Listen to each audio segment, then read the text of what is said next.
அன்பான தேவனுடைய பிள்ளைகளே, இந்த மாதத்திலே இந்த 3வது ஞாயிற்றுக்கிழமை நாளிலே நாம் கூடி ஆராதிக்க இருக்கிறோம். நீங்கள் ஆங்காங்கே வீடுகளில் இருந்த வண்ணமாக ஆண்டவரை ஆராதித்து அவருடைய ஆசீர்வாதத்தை பெற்றுக்கொள்ள ஆண்டு கிருபையை செய்வாராக. இப்பொழுது நாம் ஜெபித்து இந்த ஆராதனையை நாம் ஆரம்பிக்க இருக்கிறோம். அன்பின் பரலோக பிதாவை துதிக்கிறோம், ஸ்தோத்திரிக்கிறோம், மகிமைப்படுத்துகிறோம். இதோ இந்த மாதத்தில் இந்த 3வது ஞாயிற்றுக்கிழமை ஆராதனையை நீர் ஆசீர்வதித்திருள வேண்டும் என்று நாங்கள் ஜெபிக்கிறோம். ஜனங்கள் வீடுகளில் இருந்த வண்ணமாக ஆண்டவரை உம்மை ஆராதித்து மகிழவும் உடைய ஆசீர்வாதத்தை பெற்றுக்கொள்ளவும் நீர் கிருபை செய்கிறதுக்காக ஸ்தோத்திரம். இந்த நாளின் ஆராதனையை உடைய நாமத்தில் மகிமைக்கதுவாய் உடைய பரிசுத்த ஆவியை கொண்டு நடத்தி தாரும். இயேசு கிறிஸ்து நாமத்தில் ஜெபிக்கிறோம் நல்ல பிதாவே, ஆமென். இப்பொழுதும் அருமையான பிள்ளைகள் ஒரு துதிப்பாடலை பாடுவார்கள். நாம் அனைவரும் அங்கங்கே இருந்த வண்ணமாய் சேர்ந்து நாம் பாடி ஆண்டு உயர்ப்படுத்துவோம்.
பிரைஸ் தி லார்ட், ஹல்லேலூயா. நாம் இன்னும் ஒரு பாடலை பாடி நம் ஆண்டவரைப்படுத்துவோம். ஆண்டு செய்த நன்மைகளை நினைவு கூர்ந்து நன்றி பாடல் பாடி ஆண்டவரை மகிமைப்படுத்தலாமா? 266வது பாடல், நன்றி பலிபீடம் கட்டுவோம். ஹல்லேலூயா, ஹல்லேலூயா. நன்றி பலிபீடம் கட்டுவோம். நல்ல தேவன் நன்மை செய்தார். நன்றி பலிபீடம் கட்டுவோம். நல்ல தேவன் நன்மை செய்தார். செய்த நன்மை ஆயிரங்கள் சொல்லி சொல்லி பாடுவே. செய்த நன்மை ஆயிரங்கள் சொல்லி சொல்லி பாடுவே. நன்றி தகப்பனே நன்மை செய்திரே. நன்றி தகப்பனே நன்மை செய்திரே. ஜீவன் தந்து நீர் அன்பு கூர்த்தி பாவம் நீங்கிட கழுவி விட்டி. ஜீவன் தந்து நீர் அன்பு கூர்த்தி பாவம் நீங்கிட கழுவி விட்டீர். உமக்கென்று வாழ பிரித்தெடுத்து உமது ஊழியம் செய்ய வைத்தீர். உமக்கென்று வாழ பிரித்தெடுத்து உமது ஊழியம் செய்ய வைத்தீர். நன்றி தகப்பனே நன்மை செய்திரே. நன்றி தகப்பனே நன்மை செய்திரே. சிறந்த முறையிலே குரல் எழுப்பும் சிலுவை ரத்தம் நீர் சிந்தினீரே. சிறந்த முறையிலே குரல் எழுப்பும் சிலுவை ரத்தம் நீர் சிந்தினீரே. இரத்த கோட்டைக்குள் வைத்துக் கொண்டு எதிரி நுழையாமல் காத்து கொண்டீர். இரத்த கோட்டைக்குள் வைத்துக் கொண்டு எதிரி நுழையாமல் காத்து கொண்டீர். நன்றி தகப்பனே நன்மை செய்திரே. நன்றி தகப்பனே நன்மை செய்திரே. இருளின் அதிகாரம் அகற்றி விட்டீர். இயேசு அரசுக்குள் சேர்த்து விட்டீர். இருளின் அதிகாரம் அகற்றி விட்டீர். இயேசு அரசுக்குள் சேர்த்து விட்டீர். உமக்கு சொந்தமாய் வாங்கிக் கொண்டு உரிமை சொத்தாக வைத்துக் கொண்டீர். உமக்கு சொந்தமாய் வாங்கிக் கொண்டு உரிமை சொத்தாக வைத்துக் கொண்டீர். நன்றி தகப்பனே நன்மை செய்திரே. நன்றி தகப்பனே நன்மை செய்திரே. பார்க்கும் கண்களை தந்தீரையா. பாடும் உதடுகள் தந்தீரையா. பார்க்கும் கண்களை தந்தீரையா. பாடும் உதடுகள் தந்தீரையா. உழைக்கும் கரங்களை தந்தீரையா. ஓடும் கால்களை தந்தீரையா. உழைக்கும் கரங்களை தந்தீரையா. ஓடும் கால்களை தந்தீரையா.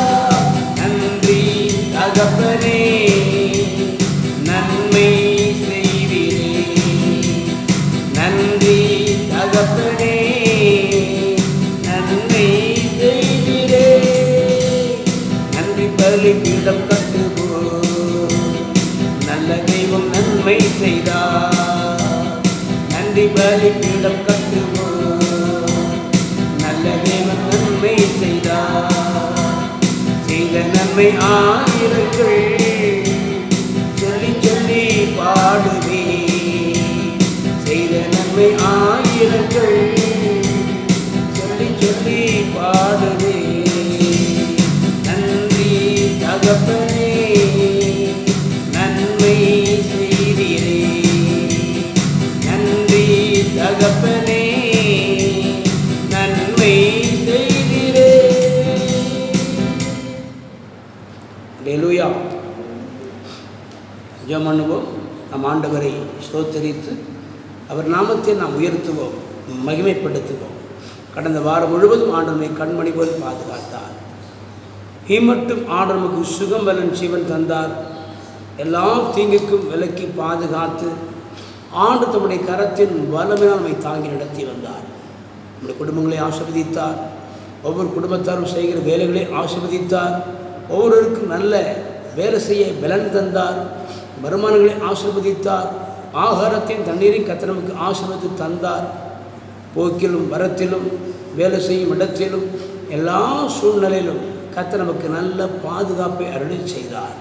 அவர் நல்லவர், சர்வ வல்லவர், சதா காலமும் நம்மோடு இருந்து நம்மை வழிநடத்துகிற தேவனாக இருக்கிறார்.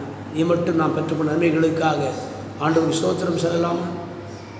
எல்லோரும் நாம் ஸ்தோத்திரம் சொல்லி அவர் நாமத்தை நாம் துதிப்போம், மகிமைப்படுத்துவோம். ஸ்தோத்திர பலியிடுகிறவன் என்னை மகிமைப்படுத்துகிறார் என்று கர்த்தர் சொல்லுகிறார்.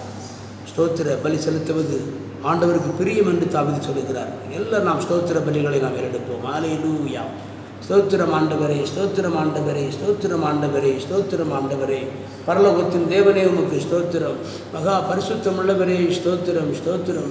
வானத்தையும் பூமியையும் படைத்தவரே ஸ்தோத்திரம். சர்வ வல்லமையுள்ள எங்கள் தேவனே ஸ்தோத்திரம். இதோ ஒருவராய் பெரிய அதிசயங்களை செய்பவரே ஸ்தோத்திரம். ஒருவரும் சேரக்கூடாத ஒளியிலே வாசம் பண்ணுகிறவரே ஸ்தோத்திரம். அநாதி தேவனே ஸ்தோத்திரம். ஆதி மந்தவுமானவரே ஸ்தோத்திரம். சிவனுள்ள தேவனே ஸ்தோத்திரம். மகிமையின் தேவனே ஸ்தோத்திரம். மகிமையின் ராஜாவே ஸ்தோத்திரம். இஸ்ரவேலின் பரிசுத்தரே ஸ்தோத்திரம். எங்களை உள்ளங்களில் வரைந்து வைத்திருப்பவரே ஸ்தோத்திரம். எங்களுக்காக யாவையும் செய்து முடித்தவரே ஸ்தோத்திரம்.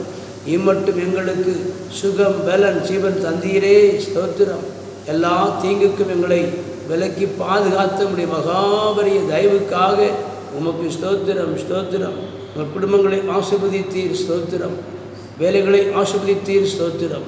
ஒவ்வொருவருக்கும் வேலை செய் பலன் தந்தீர் ஸ்தோத்திரம். ஒவ்வொரு குடும்பத்தாருக்கும் நீர் வருமானங்களை ஆசீர்வதித்து தந்தீர் உமக்கு ஸ்தோத்திரம். ஆகாரத்தையும் தண்ணீரையும் யாவருக்கும் ஆசீர்வதித்து தந்தீர் உமக்கு ஸ்தோத்திரம். போக்கிலும் வரத்திலும் வேலை செய்யும் இடத்திலும் எல்லா சூழ்நிலையிலும் நல்ல பாதுகாப்பை தந்தீரே. அதற்காக உமக்கு கொடான கூடி ஸ்தோத்திரங்கள் அப்பா. உம்மை துதிக்கிறோம், உம்மை உயர்த்துகிறோம், மகிமைப்படுத்துகிறோம். ஆபத்து காலத்திலே அனுகூலமான துணையாயிருந்து பாதுகாத்தீர். சோதனை காலத்திலே நீர்முடைய பிள்ளைகளுக்கு ஆண்டு வெற்றியை அருளி செய்தீர். இந்த உலகத்தின் எந்த தீங்கும் அணுகாதபடி நீர் கோட்டை மரணமாயிருந்து பாதுகாத்த தயவுக்காக ஸ்தோத்திரம் செலுத்துகிறோம். அல்லேலூயா, அல்லேலூயா. இப்பொழுதும் வீடுகளிலே இருந்து ஆண்டவரை ஆராதித்து உடைய நாமத்தை மகிமைப்படுத்தி கொண்டிருக்கிற உடைய பிள்ளைகளை உடைய மகிமையின் ஆவியால் நிரப்புங்க அப்பா, நிரப்புங்க அப்பா. அல்லேலூயா. ஆவியானவரே, அன்பின் ஆவியானவரே, இப்போ வாரும், இறங்கி வாரும் எங்கள் மத்தியிலே.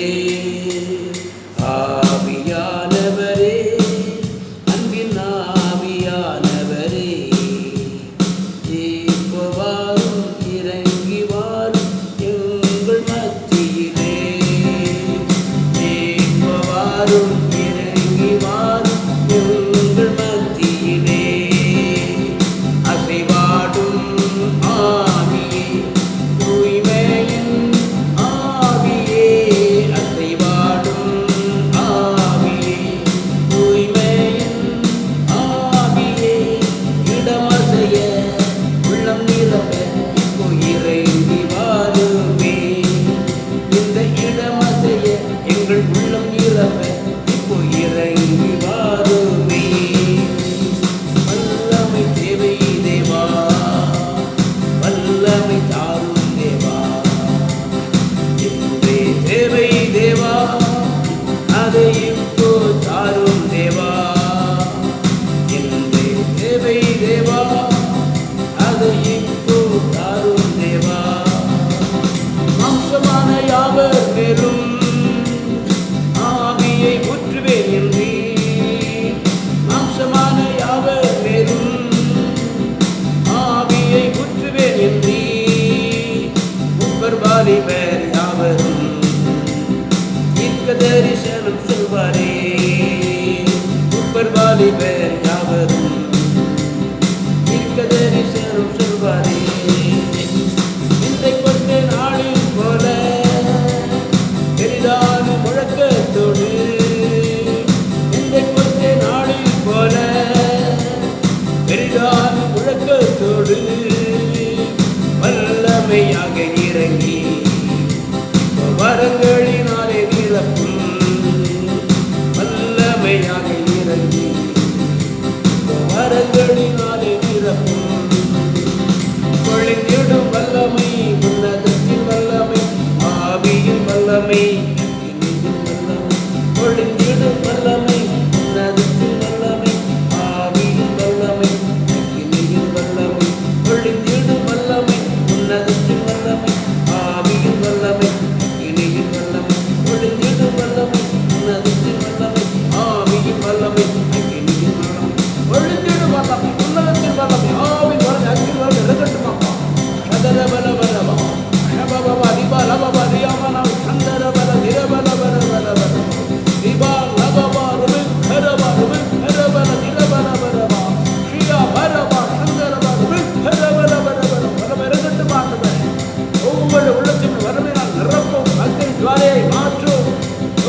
வல்லமை, பரிசுத்த ஆவியின் வல்லமை ஒவ்வொரு உலகத்தில் நிரப்பட்டும் ஆண்டவர்.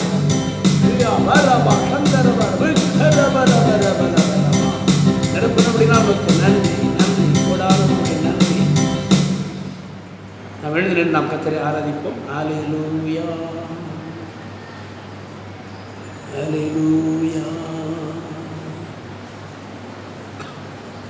உம்மோடு இருப்பதுதான் உள்ளத்தின் வாஞ்சையா, உன் சித்தம் செய்வதுதான் இதயத்தின் ஏக்கமையா. உம்மோடு இருப்பதுதான் உள்ளத்தின் வாஞ்சையா, உன் சித்தம் செய்வதுதான் இதயத்தின் ஏக்கமையா. எனக்காக யாவையும் செய்பவரே, செய்து முடிப்பவரே. எனக்காக யாவையும் செய்பவரே, செய்து முடிப்பவரே. என் பாரங்கள், என் சுமைகள், என் பாரங்கள், என் சுமைகள் உன் பாதத்தில் இறக்கி வைத்தேன், உன் பாதத்தில் இறக்கி வைத்தேன். அனைத்தையும் செய்து முடிக்கும் ஆற்றல் உள்ளவரே, நீர் நினைத்தது ஒரு நாளும் தடைபடாதையா. அனைத்தையும் செய்து முடிக்கும் ஆற்றல் உள்ளவரே, நீர் நினைத்தது ஒரு நாளும் தடைபடாதையா. நீர் முடிவெடுத்தால் யார்தான் மாற்ற முடியும்? நீர் முடிவெடுத்தால் யார்தான் மாற்ற முடியும்? எனக்கென முன்குறித்த எதையுமே எப்படியும் நிறைவேற்றி முடித்திடுவீர். எனக்கென முன்குறித்த எதையுமே எப்படியும் நிறைவேற்றி முடித்திடுவீர். உமக்கே ஆராதனை என் உயிருள்ள நாளெல்லாம். உமக்கே ஆராதனை என் உயிருள்ள நாளெல்லாம். நான் எம்மாத்திரம் ஒரு பொருட்டாய் எண்ணுவதற்கு, நான் எம்மாத்திரம் ஒரு பொருட்டாய் எண்ணுவதற்கு. காலைதோறும் கண்ணோக்கி பார்க்கிறீர், நிமிடந்தோறும் விசாரித்து மகிழ்கிறீர். என்னை காலைதோறும் கண்ணோக்கி பார்க்கிறீர், நிமிடந்தோறும் விசாரித்து மகிழ்கிறீர். உமக்கே ஆராதனை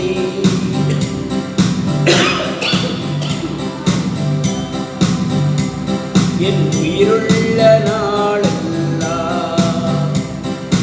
உமக்கே ஆராதனை என் உயிருள்ள நாளெல்லாம். என்னை கூடவிட்டால் நான் பொன்னாக துலங்கிடுவேன். என்னை கூடவிட்டால் நான் பொன்னாக துலங்கிடுவேன். நான் போகும் பாதைகளை அறிந்தவரே, உந்தன் சொல்லை உணவு போல காத்துக்கொண்டே.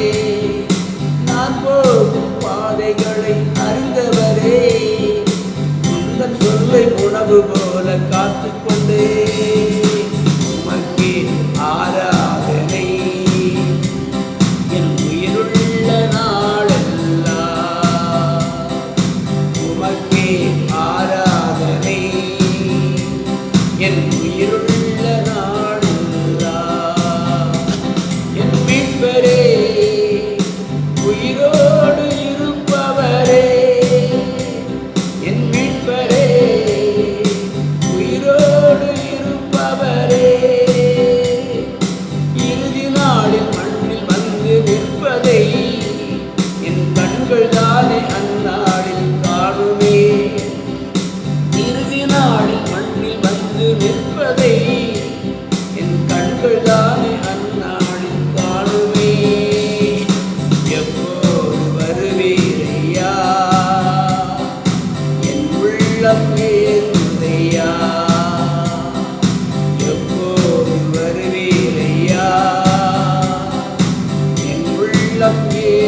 வாசிக்க வேண்டிய சங்கீதம் 108. தேவனே, என் இருதயம் ஆயத்தமாய் இருக்கிறது. நான் பாடி கீர்த்தனம் பண்ணுவேன். என் மகிமையும் பாடும். வீணையே, சுரமண்டலமே, விழியுங்கள். நான் அதிகாலையில் விழிப்பேன். கர்த்தாவே, ஜனங்களுக்குள்ளே உம்மை துதிப்பேன். ஜாதிகளுக்குள்ளே உம்மை கீர்த்தனம் பண்ணுவேன். உமது கிருபை வானங்களுக்கு மேலாகவும் உமது சத்தியம் மண்டலங்கள் பரியந்தமும் எட்டுகிறது. தேவனே, வானங்களுக்கு மேலாக உயர்ந்திரும். உமது மகிமை பூமி அனைத்தின் மேலும் உயர்ந்திருப்பதாக. உமது பிரியர் விடுவிக்கப்படும் பொருட்டு உமது வலது கரத்தினால் இரட்சித்து எங்கள் ஜெபத்தை கேட்டருளும். தேவன் தமது பரிசுத்தத்தை கொண்டு விளம்பினார். ஆகையால் களிகூறுவேன். சீஹேமை பங்கிட்டு சுக்கோத்தின் பள்ளத்தாக்கை அளந்து கொள்ளுவேன். கீலேயாத் என்னுடையது, மனாசேயும் என்னுடையது. எப்பிராயிம் என் தலையின் பலன், யூதா என் நியாயப்பிரமாணிகன். மோவாப் என் பாதபாத்திரம். ஏதோமின் மேல் என் பாதரட்சையை எறிவேன். பெலிஸ்தியாவின் மேல் ஆர்ப்பரிப்பேன். அரணான பட்டணத்திற்குள் என்னை நடத்தி கொண்டு போகிறவன் யார்? ஏதோ மட்டும் எனக்கு வழிகாட்டுகிறவன் யார்? எங்கள் சேனைகளோடு புறப்படாமல் இருக்க தேவரீர் அல்லவா? எங்களை தள்ளிவிட்டிருந்த தேவரீர் அல்லவா? இக்கட்டில் எங்களுக்கு உதவி செய்யும் மனுஷனுடைய உதவி விருதா. தேவனாலே பராக்கிரமம் செய்வோம். அவரே எங்கள் சத்துருக்களை மிதித்து போடுவார். ஆமென். Praise the Lord. Hallelujah. Hallelujah. அன்பான தேவனுடைய பிள்ளைகளே, இந்த கொரோனா வைரஸ் நிமித்தம் இன்னும் ஆலயங்கள் திறக்கப்படாமல் வீடுகளிலே இருந்தபடியே ஆராதிக்க வேண்டிய ஒரு கட்டாயமான சூழ்நிலை நாம் இருக்கிறோம். அவங்க வெகு சீக்கிரத்தில் இந்த கொரோனா வைரஸை ஆண்டவர் அழித்து முழு உலகத்தையும் பாதுகாக்கும்படி நாம் ஊக்கமாய் ஜெபிக்க வேண்டியது அவசியமாக இருக்கிறது. ஜெபத்தில் உறுதியாக இருங்க. சீக்கிரத்தில் ஆலயம் திறக்கப்பட எல்லாம் ஊக்கமாய் ஜெபித்து கொள்ளுங்கள். ஆண்டவர் நம்முடைய ஜெபத்தை கேட்டு எல்லாவற்றையும் நேர்த்தியாய் செய்கிற தேவனாக இருக்கிறார். இப்போ நம்ம ஆண்டுடைய செய்திக்கு நான் கடந்து செல்லுவோம். ஆண்டவராகிய இயேசு கிறிஸ்து நாமத்தினால் உங்கள் யாவருக்கும் நல்வாழ்த்துக்கள். தேவனாகிய கர்த்தர் நாம் உங்கள் யாவரையும் ஆசீர்வதிப்பாராக. இது கடைசி காலம். ஆண்டுடைய வருகை மிக சமீபம். ஆகவே ஆண்டு வருகைக்கென்று ஆண்டவர் முழு உலக திருச்சபைகளையும் ஆயத்தப்படுத்தி கொண்டிருக்கிறார்.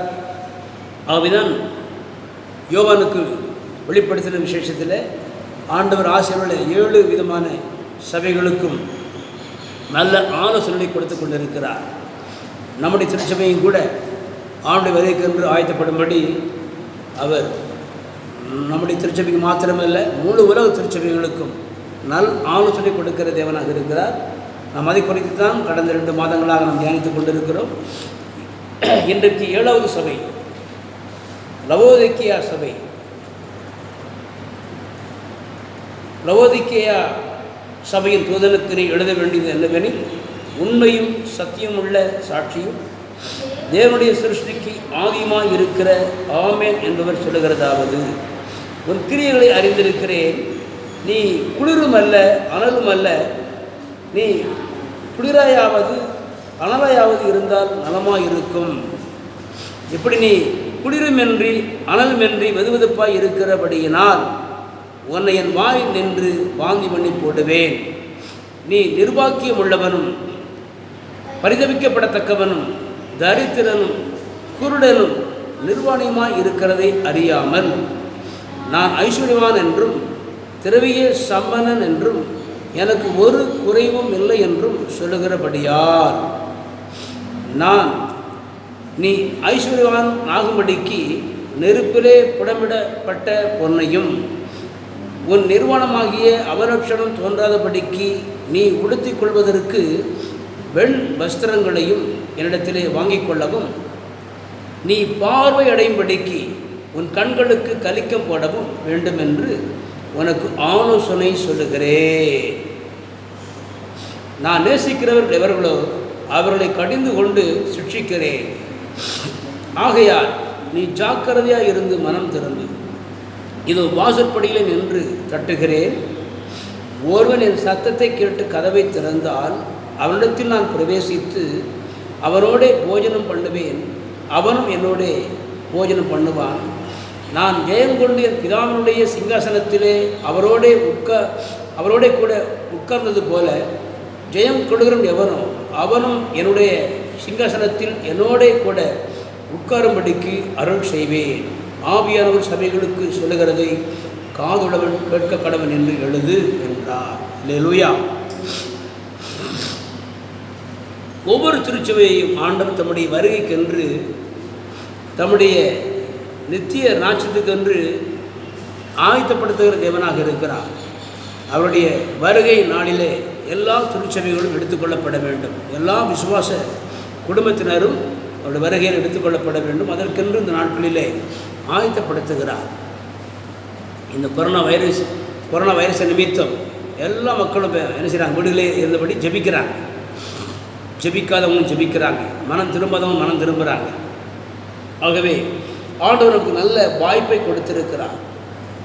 மனம் திரும்ப வேண்டிய காரியத்திலே மனம் திரும்பி தேவ சுத்தம் செய்யவும் தேவ வருகைக்கு ஆயத்தப்படவும் நல்ல வாய்ப்புகளை கொடுத்திருக்கிறார். இந்த வாய்ப்புள்ள நாட்களிலே நாம் இந்த வாய்ப்பை பயன்படுத்தி நாம் அவருடைய வருகைக்கென்று ஆயத்தப்படுவோமானால் அவருடைய வருகையெல்லாம் எடுத்துக்கொள்ளப்படுவது நிச்சயம்.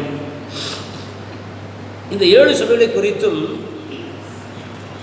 ஆண்டவர் மிக தெளிவாய் சொல்லியிருக்கிறார். கடந்த 6 சபைகளை கடந்த வாரத்தில் நம்ம இதுவரைக்கும் 6 சபைகளை குறித்து பார்த்தோம். இது 7வது சபை, லவோதிக்கேயா சபை. இந்த சபையை பார்த்து ஆண்டவர் மிகவும் பரிதாபப்படுகிறார். ஏனென்றால் இந்த சபையோடு ஆண்டவர் இல்லை. ஆண்டவரை இந்த சபை புறக்கணித்து விட்டது. ஆண்டவர் சபைக்கு வெளியில் நின்று கதவை தட்டுகிற ஒரு நிலைமையில் இருக்கிறார். யோசிச்சு பாருங்க, இப்போ எந்த அளவுக்கு அவங்க ஆண்டவர் விட்டு விலகியிருப்பான்னு பாருங்கள். ஆண்டவர் விட்டு விலகினா அவரோட வருகையில் எடுத்துக்கொள்ளப்பட முடியுமா? கதவு தட்டுறண்ட, இதை வாசப்படி நின்று தட்டுகிறேன். ஒரு சத்தத்தை கேட்டு கதவை திறந்தால் தான் நான் செய்வேன், உள்ளே வருவேன் அப்படின்றார். அந்த சபையில் உள்ள ஊழியக்காரருடைய நிலைமை, சபை மக்கள், விசுவாச மக்களுடைய நிலைமையெல்லாம் பரிதாபத்தில் இருப்பதை இங்கே சொல்லுகிறார். இவர்கள் மறுபடியும் மனம் திரும்ப வேண்டிய சூழ்நிலையில் இருக்கிறாங்க. ஏற்கனவே ஒரு முறை என்ன பண்ணியிருப்பாங்க, ஆண்டவரை ஏற்றுக்கொண்ட ஆரம்ப நாட்கள் மனம் திரும்பி இருப்பாங்க. அப்படி தானே? எல்லா பாவத்தை விட்டு மனம் திரும்பி ஆண்டவரோடு இணைஞ்சிருப்பாங்க. ஆண்டவரோடு இணைந்தவர்கள் மறுபடியும் அவரை விட்டு விலகி போய்விட்டார்கள். இப்போ ஆண்டவர் அவர்களுக்கு வெளியே இருக்கிறாரு. இப்போ மறுபடியும் மனம் திரும்ப வேண்டிய ஒரு சொல்ல இருக்கிறாங்க. கிறிஸ்தவர்கள் அநேக காரியத்தில் மனம் திரும்ப வேண்டிய சூழ்நிலையில் இருப்பதை இந்த வேதவசனம் சொல்லி காண்பிக்கிறது. மனம் திரும்ப வேண்டியவர்கள் எந்த காரியத்தில் மனம் திரும்ப வேண்டுமோ அந்த காரியத்தில் மனம் திரும்பி ஆண்டவரோடு இணைந்திருந்தால் மட்டுமே தேவ ராஜ்யத்தில் பிரவேசிக்க முடியும், ஆண்டு வருகையில் எடுத்துக்கொள்ளப்பட முடியும். ஒரு மனிதன் ஆண்டு வருகையில் எடுத்துக்கொள்ளப்படாமல் கைவிடப்பட்டால் அவனுடைய நிலைமை மிகவும் பரிதாபமாக இருக்கும் என்று ஆண்டவர் எச்சரிக்கிறார். ஏன்னு சொன்னால் இந்த கொரோனா வைரஸினாலேயே இன்னும் எல்லா முழு உலகமும் இன்னும் இயல்பு நிலைக்கு திரும்பலை. முழு உலகம் பாதிக்கப்பட்டு ஸ்தம்பிச்சு போய் இருக்குது. முழு உலகமும் கலங்கி போயிருக்குது. இதற்கு பின்வரக்கூடிய காலங்கள் இன்னும் கொடிய காலம் என்று ஆண்டு சொல்லுகிறார். இன்னும் சொல்லப்போனால் ஆண்டவர் தம்முடைய வருகையில் தம்முடைய பரிசுத்தவான்களை எடுத்துக்கொள்ளப்பட்ட பிற்பாடு வரக்கூடிய காலம் மிகவும் கொடிய காலம் என்று எச்சரிக்கிறார். இப்போ இருக்கிறத விட ரொம்ப கொடுமையான காலமாக இருக்கும். மழை பெய்யாது, குடிக்க தண்ணி இருக்காது, தானியம் விளையாது, சாப்பிட்றதுக்கு தானியம் கிடைக்காது. அந்த பயங்கரமான அந்த கொடிய காலத்துக்கு நாம் முந்திக்கொள்ள வேண்டுமானால் ஆண்டுடைய வருகைக்கு நாம் ஆயத்தப்பட வேண்டும். அப்படி வருகை நாம் எடுத்துக்கொள்ளப்பட வேண்டும். இல்லைன்னா ரொம்ப பயங்கரமாக இருக்கும்.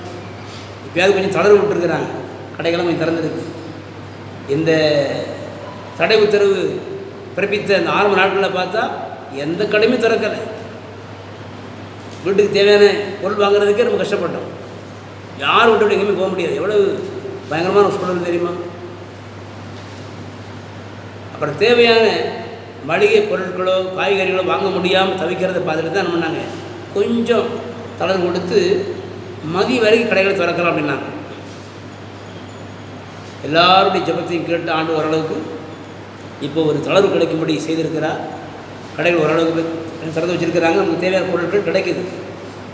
ஆனால் ஆண்டு வருகைக்கு பிறகு உள்ள காலம் கொடிய காலம். இந்த கொடிய காலத்துக்கு நாம் முந்த வேண்டும், நம் ஆண்டு வருகைக்கு என்று ஆயத்தப்பட வேண்டும். இந்த லவோதிக்கியா சபை குறித்து இவர் எந்தெந்த காரியத்தில் குறைவாக இருக்கிறாங்க, இவங்க ஆண்டு வருகைக்கென்று என்னென்ன காரியத்தில் ஆயத்தப்படணும் என்று ஒரு 4 காரியம் சொல்கிறார். Praise the Lord. அதில் ஒன்று வெளிப்படுத்தின விசேஷம் 3ஆம் அதிகாரத்தில் 15ஆம் வசனம்.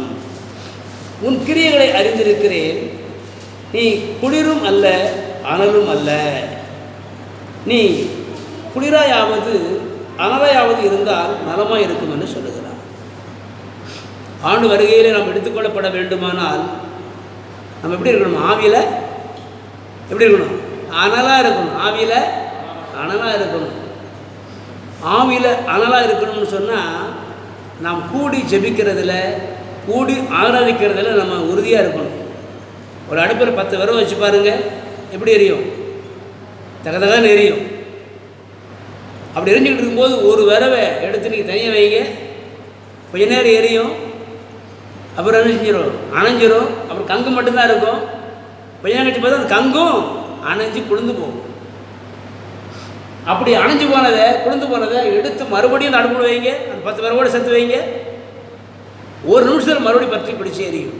ஆகவே தான் வேதம் சொல்லுகிறது, சபை கூடி வருதலை விட்டு விடாதிருங்கள். பரிசுத்தனுடைய ஐக்கியத்தில் பங்கு பெறணும்.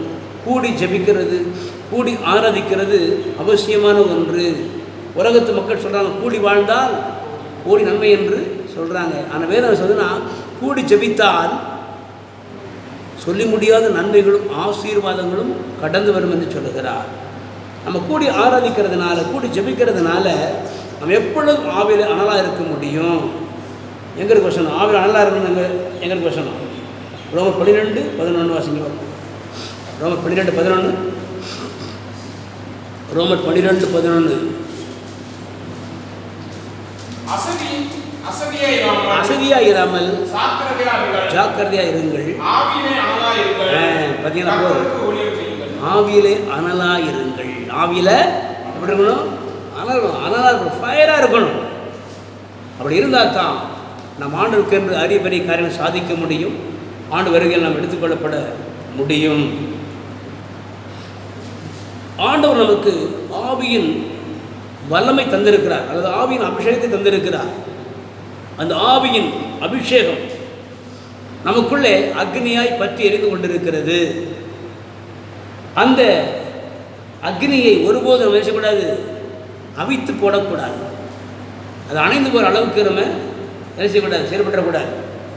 ஆகவே தான் 1 தெசலோனிக்கேயர் 5ஆம் அதிகாரம் 19ஆம் வசனத்தில் சொல்கிறாரு. 1 தெசலோனிக்கேயர் 5:19 சொல்கிறாரு, ஆவியை அவித்து போடாதிருங்கள். வாசிங்க. 1 தெசலோனிக்கேயர் 5:19. போதும். ஆவியை அவித்து போடாதிருங்கள். நாம் பெற்றுக்கொண்ட ஆவியின் வல்லமையை நான் அனல் மூட்டி எரிய விடணுமே தவிர, தீமோத்தேயுக்கு கூட பவுல் எழுதும்போது சொல்கிறாரு, உன் மேலே கை வைக்கும்போது நீ பெற்றுக்கொண்ட வரத்தை அனல் மூட்டி எரிய விடு. அனல் மூட்டு அப்படின்ற அனல் மூட்டி எரிய விடு, அதை நீ அணைச்சி போட்டுறாத. ஆண்டவர் நமக்கு பரிசுத்தாவியின் அபிஷேகத்தை தந்திருக்கிறார். அது நமக்குள்ளே அக்னியாக எரிந்து கொண்டிருக்கிறது. அதை நாம் அவித்து போடாதபடிக்கு என்ன சரியாக ஜெபிக்காமல் ஆராதிக்காமல் கூடி ஆராதிக்கிற கூடி ஜெபிக்கிற காரியத்தை விட்டு விடுவோமானால் நாம் பெற்றுக்கொண்ட ஆவியின் வல்லமை, அந்த அக்னி அணைந்து போகும். ஆவிக்கிற வாழ்க்கை நம்ம குளிர்ந்து போயிடுவோம். ஆவிக்கிற வாழ்க்கை குளிர்ந்து போயிட்டோம்னு சொன்னால் பிரயோஜனமே கிடையாது. ஆகவே தான் ஆண்டவர் சொல்லுகிறார், ஆவியில் அனலாக இருங்கள், ஆவி அவித்து போடாதிருங்கள். எப்பொழுதும் அக்னியாக ஃபயராக நாம் இருக்க வேண்டும். இருப்போமானால் நம்ம எல்லாவற்றையும் ஜெயித்து ஆண்டு வருகையில் எடுத்துக்கொள்ளப்படுறதுக்கு ஆயத்தமாக இருக்க முடியும். இந்த லவோதிக்கியா சபையானது ஆவி அவித்து போட்டு விழுந்து போன ஒரு சபை. ஆவியும் இல்லை, அனலும் இல்லை, ஒன்றும் இல்லை. ஏதோ ஃபார்மாலிட்டிக்கு என்ன செய்கிறாங்க, கூடி ஆராதிக்கிறாங்க. என்ன பிரயோஜனம்? ஒரு பிரயோஜனம் இல்லை. ஆரம்பத்தில் கொண்டிருந்த அந்த அக்னியை அவங்க விட்டுட்டாங்க. ஆகவே அந்த காரியத்தில் அவங்க மனம் திரும்பி மறுபடியும் அவர்கள் தேவ வல்லமையில் நிரம்பி ஆவியில் அவர்கள் அனலாக இருக்க வேண்டும் என்று ஆண்டு ஆலோசனை கொடுக்கிறாரு. அந்த ஒரு காரியத்தை அவங்க மனம் திரும்ப வேண்டியது அவசியமாக இருந்தது. ரெண்டாவது என்ன சொல்கிறாருன்னா, அதே 3ஆம் அதிகாரத்தில் 18ஆம் வசனம் 18ஆம் வசனம், நான் நீ ஐஸ்வர்யவான் ஆகும்படிக்கு நெருப்பிலே புடமிடப்பட்ட பொன்னை உனக்கு தருவேன். போதும். ஆவிக்குரிய தரித்திரம். ஐஸ்வர்யவான் என்றால் செல்வந்தன், தரித்திரன் என்றால் ஏழ்மையானவன். ஆவிக்குரிய வாழ்க்கை ரொம்ப ஏழ்மையாக போயிட்டாங்க. ஆவிக்குரிய வாழ்க்கை எப்படி இருக்கணும்? நல்ல ஐஸ்வர்யமாக தேவ வல்லமையில் நிரம்பி அவருக்கு நாம் மகிமையாய் வாழ வேண்டியது அவசியமாக இருக்கிறது. ஆவிக்குரிய வாழ்க்கையில் அவங்க ரொம்ப டம்மி ஆகிட்டாங்க, சீரோவாகிட்டாங்க. ஆனால் சொல்கிறாங்க, நாங்கள் ஆவிக்குரிய காரியத்தில் நாங்கள் நல்லா தான் இருக்கிறோம்னு சொல்லி சும்மா சொல்லிகிட்டே இருக்கிறாங்க. ஜெபம் கிடையாது, வேதவாசிப்பு கிடையாது, கூடி ஆராதிக்கிற காரியம் கிடையாது. ஆவியே அவித்து போட்டுட்டாங்க. ஆவிக்குரிய வாழ்க்கையில் டோட்டலாக அவங்க எப்படி ஆகிட்டாங்க, விழுந்து போயிட்டாங்க. ஆனால் சொல்கிறாங்க, நாங்கள் ஆவிக்குரிய வாழ்க்கையில் நாங்கள் ரொம்ப நல்லா இருக்கிறோம், ரொம்ப ஹையாக இருக்கிறோம் அப்படின்னு சொல்லிட்டு இருக்கிறாங்க. அப்போ ஆவிக்குரிய வாழ்க்கையில் நீ பிரகாசமாக இருக்க, ஆவிக்குரிய வாழ்க்கையில் ஐஸ்வர்யமாக இருக்கிறதுக்கு உன்னை என்ன தர்றேன் அப்படின்னு சொல்கிறாரு. நெருப்பிலே புடமிடப்பட்ட பொன்னை உனக்கு தாரன்னு சொல்லி சொல்கிறார். இந்த புடமிடுதல் எதை குறிக்குதுன்னு கேட்டால் சோதனையை குறிக்குது. புடமிடுதல் எதை குறிக்குது? சோதனையை குறிக்குது. இந்த பொன் எதை குறிக்குது? பொண்ணு தங்கம். தங்கம் எதை குறிக்குதுன்னு கேட்டால் பரிசுத்தத்தை குறிக்குது. அப்போது என்ன சொல்கிறாரு, நீ ஆவியில் அனலாக இருக்கும்படி அந்த காரியத்தில் மனம் திரும்பு, ஆவியில் அனலாக மாறு. ரெண்டாவது உன்னை சோதிப்பேன்றார். சோதிப்பேன், உன்னை சோதித்து உன்னை சுத்த பொன்னாக ஆக்குவேன் அப்படின்றார். யோபு கூட சொல்கிறாரு, யோபு 23:10, யோபு 23:10, யோபு 23:10,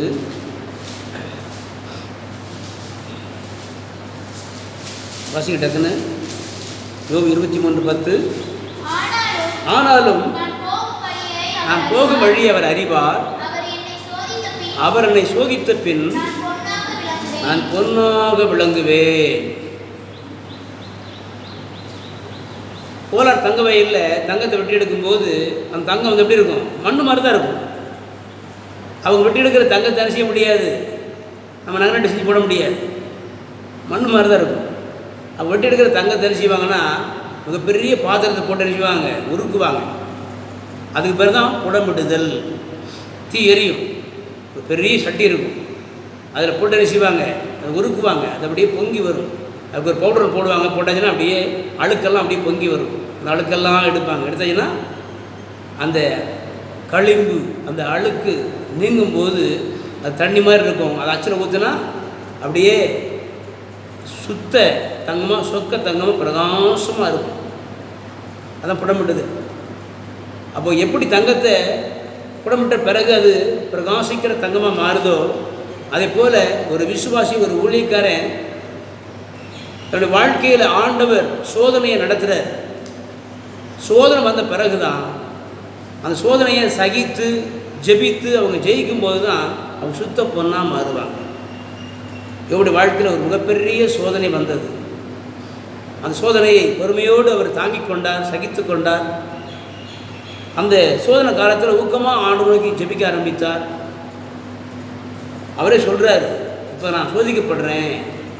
அவரை சோதிக்கிறார். அவரை சோதித்த பின் பொன்னாக விளங்குவேன் என்று யோபு சொல்லுகிறார்.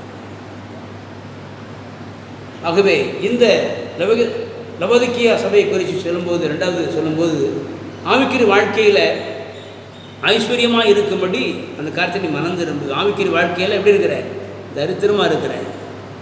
ஆவிக்குரிய வாழ்க்கையே இல்லாமல் ஒன்றும் இல்லாமல் போன ஒரு நிலைமையில் நீ இருக்கிற. ஆகவே நான் உன்னை சோதிப்பேன், உன்னை சுத்த பொன்னாய் மாற்றுவதற்கு நான் உன்னை சோதிப்பேன், புடமிடுவேன் என்று ஆண்டு சொல்லுகிறார். புடமிட்டால் தான் தங்கம் பிரகாசிக்கும். அதே போல் ஆண்டவர் நம்மை சோதித்து நம்மை அறிந்து கொள்ள விரும்புகிறார். கர்த்தர் நீதிமானை சோதித்து அறிந்து கொள்ளுகிறார். புடமிடுதல் என்றால் சோதனை, பொன் என்றால் பரிசுத்தம். அப்போ சோதனையின் முடிவில் பார்த்திங்கன்னா பரிசுத்தத்தில் அவங்க வளர்ந்துருவாங்க. பரிசுத்தம் போயிடுச்சு, எல்லாமே போயிடுச்சு. ஆண்டவர் வாழ்க்கையில் இல்லாத ஒரு நிலை. ஆகவே தான் மறுபடியும் ஆண்டவர் நான் உன்னை சோதிப்பேன், நீ பரிசுத்தத்தில் நீ வளர வேண்டும், நீ பூர்ணமடைய வேண்டும், பரிசுத்தமாகும், இன்னும் பரிசுத்தமாகட்டும் என்று சொன்ன ஆண்டவர். ஆகவே தேவனுக்கேற்ற பரிசுத்தமுள்ள ஒரு திருச்சபையாய் மாறுவதற்கு சோதனை அவசியமாக இருக்கிறது. பரிசுத்தம் இல்லாமல் பரலோகத்துக்கு போக முடியாது, பரிசுத்தம் இல்லாமல் தேவனை தரிசிக்க முடியாது, பரிசுத்தம் இல்லாமல் தேவனுடைய வருகையில் எடுத்துக்கொள்ளப்படுவது கூடாத காரியம். பரிசுத்தத்திலே வளர வேண்டும், பரிசுத்தத்திலே பூர்ணப்பட வேண்டும்.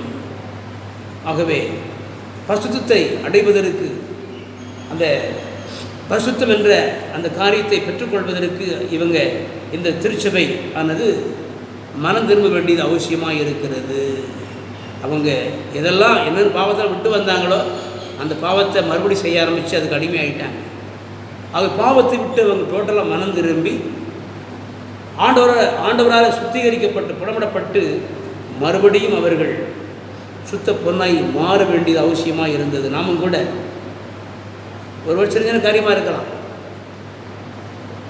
சின்ன பாவம்னாலும் பாவம்தான், கெட்ட வார்த்தை பேச கூட பாவம்தான். கெட்ட வார்த்தை ஒன்றும் உங்கள் வாயிலிருந்து புறப்பட வேண்டாம் என்று பவுல் எழுதுகிறார் எபேசியருக்கு. ஒரு சின்ன பாவமாக கூட இருக்கலாம். சின்ன பாவம் பெரிய பாவத்தை செய்ய வழிவகுக்கும். அவர் பாவத்தை நாம் வெறுத்து ஆண்டவர் எவ்வளோதான் சோதனையை அனுமதித்தாலும் சோதனை மத்தியில் நாம் சுத்த பொன்னாய் வழங்கும்படி நாம் ஒப்பு கொடுத்து ஜெபிப்போமானால் ஆண்டவர் பரிசுத்தமுள்ள பிள்ளைகளாய் பரிசுத்தமுள்ள திருச்சபையாய் நம்மை மாற்றி அவருடைய வருகையில் எடுத்துக்கொள்ளப்படுவதற்கு நம்மை ஆயத்தப்படுத்துகிற தேவனாக இருக்கிறார். நீ ஐஸ்வர்யவானாகும்படிக்கு நெருப்பிலே புடமிடப்பட்ட பொன்னையும் உனக்கு தருவேன் என்று சொல்லுகிறார். மூன்றாவது காரியம், உன் நிறுவனமாகிய அவலட்சணம் தோன்றாதபடிக்கு நீ உடுத்திக் கொள்வதற்கு வெண் வஸ்திரங்களையும் என்னிடத்திலே வாங்கிக்கொள். ஆவிக்குரிய வாழ்க்கையில் இந்த நிர்வாணம் என்ற வார்த்தைக்கு என்ன இருக்குன்னு கேட்டிங்கன்னா, அதாவது ரட்சிப்பை இழந்து போன ஒரு சூழ்நிலை குறிக்கிறது. ரட்சிப்பு தான் நமக்கு ஆவிக்குரிய உடை, ஆவிக்குரிய வஸ்திரம் என்று ஆண்டு சொல்லுகிறார். ரட்சிப்பின் வஸ்திரம் என்று சொல்லுகிறார். நம்ம ஒரு காலத்தில் ரட்சிக்கப்பட்டோம், ரட்சிப்பட்டதுக்கு முன்னால் நம்ம நல்ல உடலாம் போட்டிருக்கிறோம். ஆனால் நம்முடைய ஆத்மாவுக்கு ஆவிக்குரிய காரியத்தில் நான் உடை இல்லாமல் நிறுவனமாக இருப்பதற்கு சமானம். ரட்சிக்கப்படாதவங்க அவங்க ஆடை இல்லாதவர்கள், உடை இல்லாமல் நிறுவனமாக இருப்பதற்கு சமானம் என்று வேதம் சொல்லுகிறது. ஒரு மனிதன் ரட்சிக்கப்படும் போது அவனுக்கு ரட்சிப்பின் வஸ்திரத்தை ஆண்டவர் தருகிறார், அவனுடைய மானத்தை மறைக்கிறார். மறுபடியும் பாவம் செய்த அந்த ரட்சிப்பை அவங்க இழந்து போகும் பட்சத்தில் மறுபடியும் அவங்க ஆவிக்குரிய நிர்வாணியாய் காணப்படுகிறார்கள். அதைத்தான் இங்கே குறிப்பிடுகிறார். லவோதிக்கேயா சபை ரட்சிப்பை இழந்து போன ஒரு சபை. மறுபடியும் என்ன செய்யணும்? பாவரிக்கை பண்ணி இழந்து போன ரட்சிப்பை திரும்ப பெற்றுக்கொள்ளணும். ரட்சிக்கப்பட்டவர்களுக்கு தான் தேவனுடைய ஆசீர்வாதம், ரட்சிக்கப்பட்டவர்களுக்கு தான் தேவனுடைய சகாயம், ரட்சிக்கப்பட்டவங்களுக்கு தான் தேவனுடைய பாதுகாப்பு, பராமரிப்பு, உயர்வு, மேன்மை எல்லாம் கிடைக்கும். ரட்சிக்கப்பட்டவங்க தான் தேவ ராஜ்யத்தில் எடுத்துக்கொள்ளப்படுவார்கள். ரட்சிப்பு இழந்து போனால் எல்லாமே அவுட்டு. இப்போ ரட்சிப்புங்கிறது பெரிய சொத்து. அந்த ரட்சிப்பு ஆண்டவர் எப்படி ஏற்படுத்தினார் உலகத்தில்? ரட்சிப்பு உலகத்தில் ஆண்டு எப்படி ஏற்படுத்தினார்? கல்வாரி சிலுவையில் தமது உயிராகிய இரத்தத்தை சிந்தி ரட்சிப்பை நமக்கு ஏற்படுத்தியிருக்கிறார். ஆனால் மறுபடியும் பாவம் செஞ்ச ரட்சிப்பை ஒருபோதும் இழந்துவிடக்கூடாது. ரட்சிப்பை நாம் காத்துக்கொள்ள வேண்டும். என்னைக்கும் நாம் தேவனுக்கு ஏற்ற மக்களாய் பூமியில் வாழ்ந்து ரட்சிப்பை காத்து கொள்வோமானால் அவள் வருகையில் எடுத்துக்கொள்ளப்படுவது அவசியமாக இருக்கிறது. ஆனால் இதோட ரட்சிப்பை இழந்த ஒரு சூழ்நிலை இருக்கிறாங்க. ஆகவே தான் நான் வெண் வஸ்திரங்களை தருவேன் என்று ஆண்டவர் சொல்லுகிறார். 61ஆம் சங்கீதம் 10ஆம் வசனத்தில் பார்த்தீங்கன்னா ஏசாயா 61ஆம் அதிகாரம் 10ஆம் வசனத்தில் சொல்கிறாரு, ரட்சிப்பின் வஸ்திரம் என்று சொல்லுகிறார். ரட்சிப்பின் வஸ்திரம் என்று சொல்லுகிறார். வாசிங்க பார்ப்போம். சரி சரி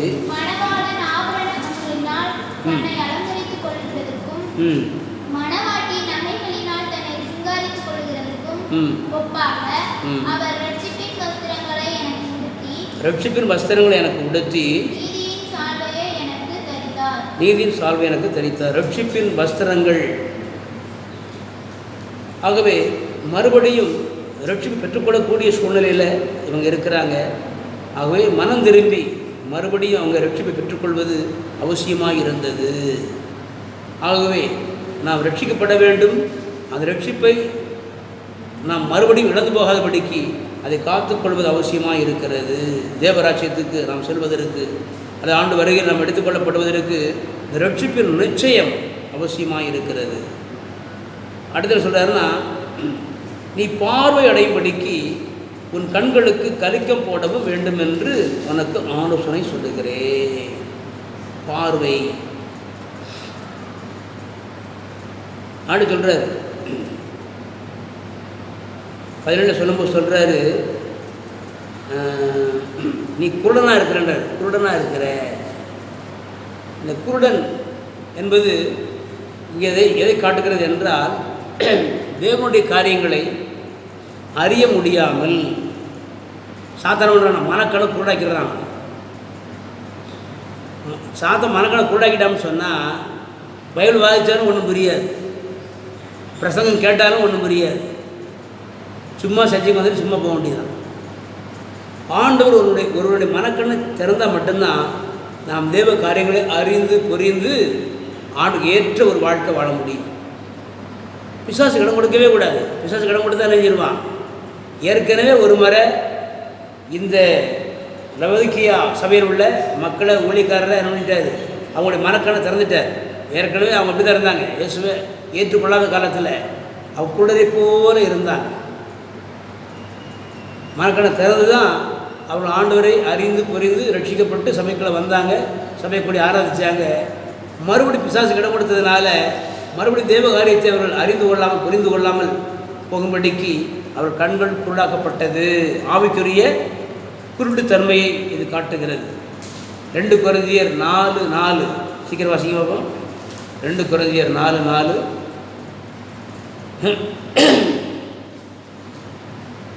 வாசிக்க சீக்கிரம்.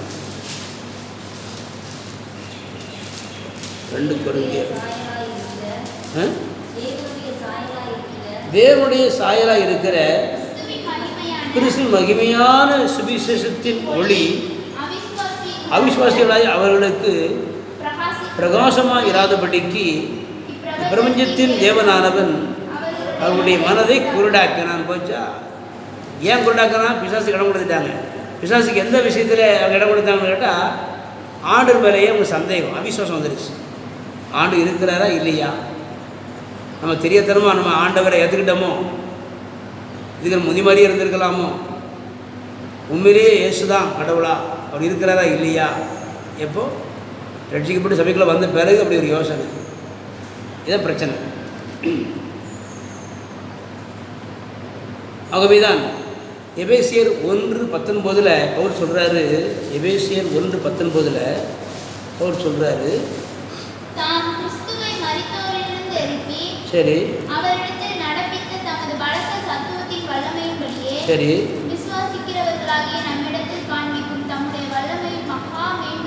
மகா மேன்மையான மகத்துவம் என்னதென்றும் நீங்கள் அறியும்படிக்கு அவர் உங்களுக்கு பிரகாசமுள்ள மனக்கண்ணை கொடுக்க வேண்டும் என்றும் வேண்டிக் கொள்ளுகிறேன். மனக்கண்கள் திறக்கப்படணும். திறக்கப்பட மட்டும் போதாது, பிரகாசமுள்ள மனக்கண் நமக்கு அவசியம் என்று ஆண்டவர் சொல்லுகிறார். பிரகாசமுள்ள மனக்கண். ஒரு சமயம் லீதியாள் என்ற ஒரு பெண்ணுக்கு இந்த பவுல் அப்போஸ்தலர் என்ன பண்ணுறாரு, இயேசுவுடைய சுவிசேஷம் சொல்கிறார். அவரும் வாரம் இடையில வராரு. வாரம் அந்த ஓய்வு நாள் தோறும் ஒரு ஆற்றருகே நிறைய மக்கள் கூடுவாங்க குளிக்கிறதுக்காக.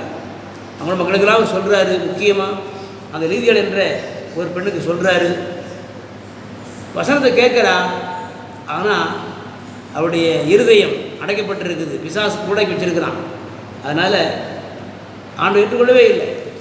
இவருக்கு ரொம்ப மனவேதனை. எத்தனையோ காலம் அந்த மகன் சொல்லிட்டே வர்றோம், ஆண்டவரை ஏற்றுக்கொள்ள மாட்டேங்கிறாங்களே அப்படின்னு சொல்லி ரொம்ப பாரப்பட்டு ஜெபிக்கும்போது பவுல் நிமித்தம் அந்த லீதியாளுடைய மனக்கண்ணை ஆண்டு திறந்தாராம். மனக்கண்ணை திறந்த உடனே அதுக்கு பிறகு சொல்கிறது எல்லாம் நமக்கு ஈஸியாக புரியுது. உடனே அந்த அம்மா சொல்லுது, இந்த ஆற்றுல இப்போமே எனக்கு ஞாபகம் கொடுத்துருங்க அப்படிங்குது. மனக்கண் திறந்தால் தான் தேவ காரியங்களை அறிந்து செயல்பட முடியும். நாம் ரட்சிக்கப்படுவதற்கு நம்முடைய மனக்கண்கள் திறக்கப்படுவது அவசியம். இந்த வேத வசனத்தை கேட்பதற்கும் அதனுடைய கருத்தை புரிந்து கொள்வதற்கும் கூட மனக்கண்கள் திறக்கப்படுவது அவசியம். இந்த வேத வசனத்தை நாம் புரிந்து கொள்வதற்கு கூட பிரகாசமுள்ள மனக்கண் நமக்கு தேவை. ஆகவே தான் 119 சங்கீதம் 18 வசனத்தில் தாவீது சொல்கிறார், நம்முடைய வேதத்தில் உள்ள அதிசயங்களை நான் பார்க்கும்படி என் கண்களை திறந்தரலும்.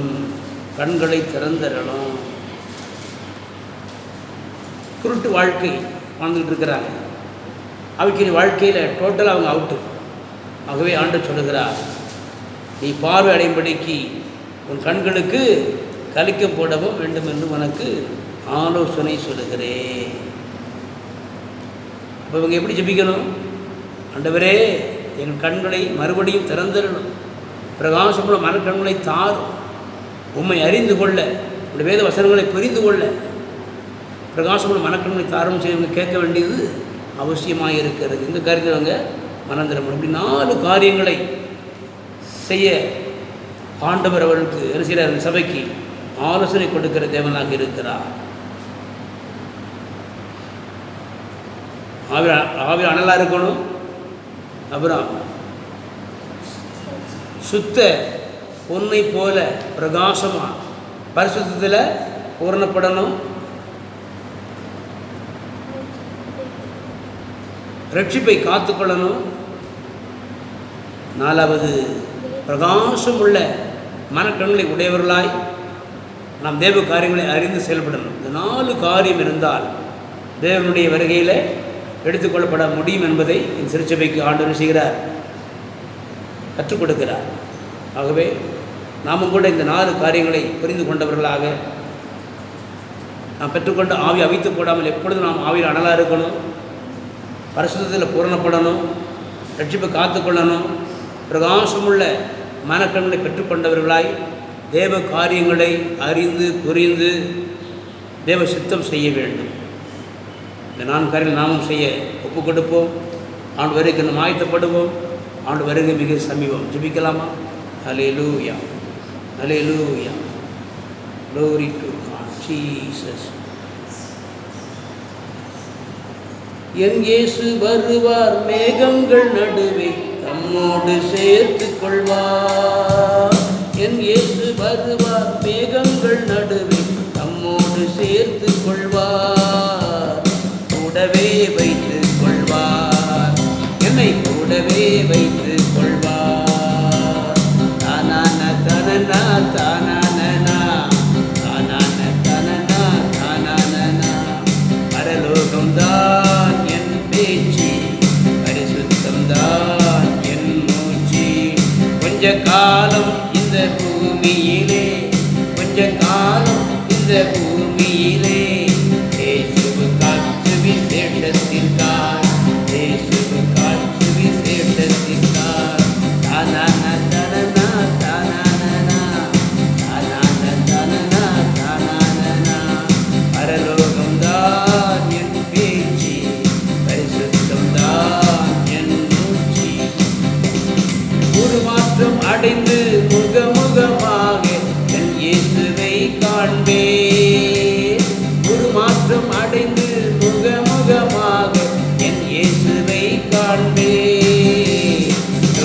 தொட்டு பார்ப்பேன், இயேசுவை தொட்டு தொட்டு பார்ப்பேன்.